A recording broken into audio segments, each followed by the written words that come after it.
साहेब आज तुम्ही विजयाचा गुलाल अंगावर घेतलेला आहे, तर काय सांगताल? हा माझ्या आपल्या महाविकास आघाडीच्या सगळ्या सहकारी मित्राचा आणि बार्शी शहर आणि तालुक्यातील जनतेचा हा विजय आहे. बार्शीकर आता मोकळा श्वास घेऊ शकतील का? आता बार्शीकरांनीच मतदानातनं मोकळा श्वास घेतला. महाराष्ट्रात महाविकास आघाडीची परिस्थिती पाहिली तर फार वेगळी आहे. हो, कारण काय नेमकं सांगू शकाल? काय त्याचा 2-3 दिवसांनी अभ्यास करून सांगू शकतो. साहेब विजयाचं श्रेय मी कोणाला? माझ्याच ह्या सगळ्या यंत्रणेत होतो. आजच्या विजयाचं श्रेय साहेब, आजच्या विजयाचं श्रेय सगळे सहकारी कार्यकर्ते आणि मतदान करणारी जनता ह्यालाच हे श्रेय आहे.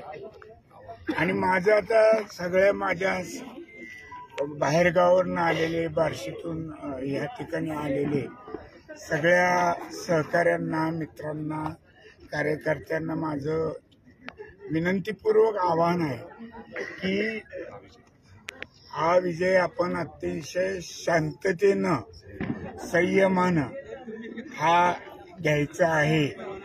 आणि त्यामुळं शांतपणे आपापल्या गावी व्यवस्थित, सुरक्षित, गडबड गोंधळ न करता पोचावे अशी मी सर्वांना विनंती करतो. साहेब, जसं की आपण बार्शीत पाहिलं की पहिल्यापासून जेव्हा कधी सरकार आमदार इथला निवडून येतो आणि सरकारवरती नसतं, यावेळेस पण तसंच झालंय. मग बार्शीच्या विकासावर काय आता इथून पुढच्या? असं काही नाही, अभ्यास करून प्रश्न मांडले तर प्रश्न सुटू शकतात, असा माझा 1985चा अनुभव आहे.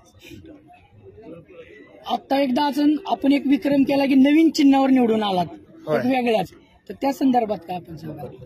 आता कसं चिन्ह कुठलंही घेतलं, लोकांचं चिन्ह नीट असेल तर आपलं चिन्ह चालेल. खासदार ओमराजे निंबाळकर यांची साथ कशी लागली तुम्हाला या निवडणुकीत? सिंहाचा वाटा. ओके.